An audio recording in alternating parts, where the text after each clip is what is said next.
Morning run nila Alden Richards, Barbie Fortesa, Christopher Martin, Kim Chu, at Paolo Abilino dyan sa Novales sa Santa Rosa, Laguna. And 10 km pa nga itinakbo nila. Higit 1 hour sila tumakbo. Paghahanda na ba to? Sa lights camera run sa May 11. Ayun, sama-sama sila. At group picture. Dami nilang nag-jogging dyan. Ayun sila Alden, Barbie, Kim Chu, and Paolo, Christopher. Nandiyan din si Daddy Bay, si Angel, Laysam, saka si Ate April, pinsan ni Alden. Saka mga ka-gmates.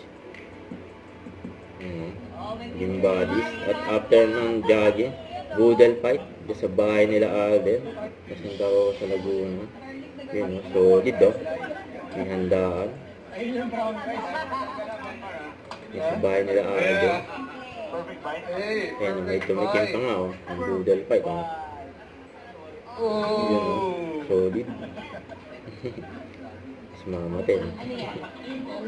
Ang Alden, boodle fight Don't forget to subscribe and click the notification bell for more updates. This is Victor Reaction Vlog. Stay tuned for more videos.